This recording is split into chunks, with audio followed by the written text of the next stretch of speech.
Somewhere in the lush highlands of 1950s Kenya, a girl named Karen walked into the forest and didn't come back, which in most places would have been a tragedy. But this wasn't most places, and Karen wasn't most girls. You see, she reappeared days later with a story.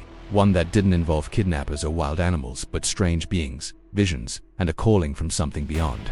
And while her family might have hoped the incident was over, it was only just beginning.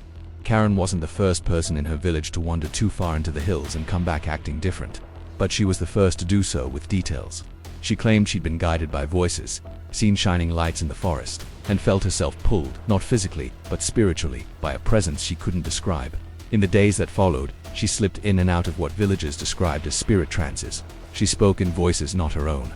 Sometimes, she'd sing songs no one had taught her.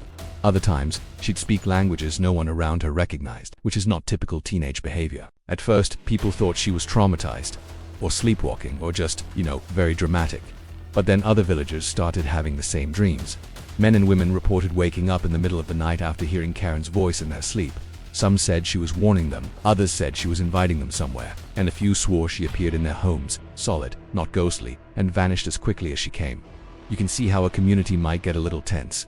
Eventually, colonial authorities were brought in to investigate.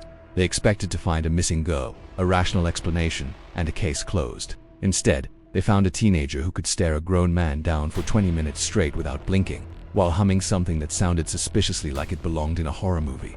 They tried taking her to Nairobi for medical testing. She refused. She told them they wouldn't let her leave. When asked who they were, she reportedly smiled and said, "They don't have names, but they've been here longer than your books," which is exactly the kind of thing that makes white-shirted officers decide it's time to go home.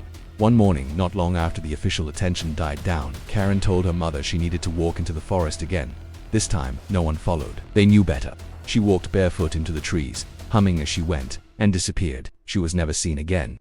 Just the lingering echo of a song that didn't quite belong to this world. So, what was it? To this day, no one agrees on what happened in the Karen case. Some say she was gifted, others say she was cursed. A few believe she was chosen by spirits that lived deep in the highland forests and didn't appreciate being disturbed by roads, radios, and reason. No photos remain, only oral accounts.